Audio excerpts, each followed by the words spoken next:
Good afternoon, everyone. At the 11th Emergency Special Session on Ukraine that took place yesterday, the General Assembly adopted two resolutions, one advancing a comprehensive, just, and lasting peace in Ukraine, and the other titled The Path to Peace. The President of the UN General Assembly, Philemon Yang, in his opening remarks, delivered by Vice President of the General Assembly, Francisco José da Cruz, stated that we cannot afford another year of this unjust war. He added that we must be prepared to promote inclusive dialogue and actively work towards adjustable and sustainable peace, one firmly anchored in international law, General Assembly resolutions, and above all, the will and rights of Ukraine and its people. And now we go to meetings this week. A reminder that informal meetings on intergovernmental negotiations and the question of equitable representation on an increase in the membership of the Security Council and other matters related to the Council take place this week on 27 and 28 of February. The President is encouraged by the discussions that are taking place. He stresses that the Security Council needs to be more inclusive and representative of today's world. And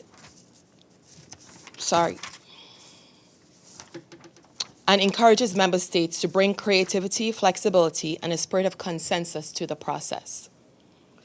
To know there will be the first informal meeting on organizational arrangements for the high-level conference on the situation of Rohingya Muslims and other minorities in Myanmar on 28th of February. The co-facilitators are the permanent representatives of Finland and Malaysia. Now a focus on the trips to Nairobi and Addis Ababa. As you are aware, the President was in Ethiopia and Kenya for courtesy visits. In Addis Ababa, he met with the President of Ethiopia, His Excellency Taye Selassie, where they discussed the opportunity the upcoming 4th International Conference on Financing for Development presents to reshape financial systems to better serve developing nations. They also discussed the need to harness science, technology, and innovation to drive Africa's sustainable growth in line with Agenda 2063. While in Nairobi, he met with the President of the Republic of Kenya, His Excellency William Ruto, and highlighted Kenya's key role in strengthening multilateralism through its contributions to peace and security and sustainable development. The President is currently in Geneva for the 58th session of the Human Rights Council. He will be there until 26th of February, tomorrow. In his remarks at the opening segment of the 58th session, he said that as President of the General Assembly, he aims to advance the global human rights agenda, mindful that strengthening cooperation between the General Assembly and the Human Rights Council, two vital pillars of the United Nations, has never been more urgent. While there, he met with several officials, including the presidents of the Human Rights Council, the UN High Commissioner for Human Rights, and the first Deputy Foreign Minister of the Russian Federation.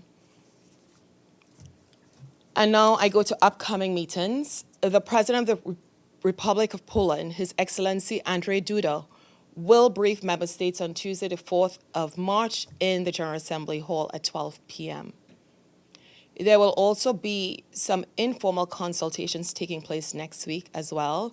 For example, the high-level meeting on the Global Plan of Action to Combat Trafficking in Persons, informal briefing on priorities and preparations for COP30, the informal consultations in the World Summit on the Information Society, as well as a high-level meeting to celebrate the 30th anniversary of the 4th World Conference on Women.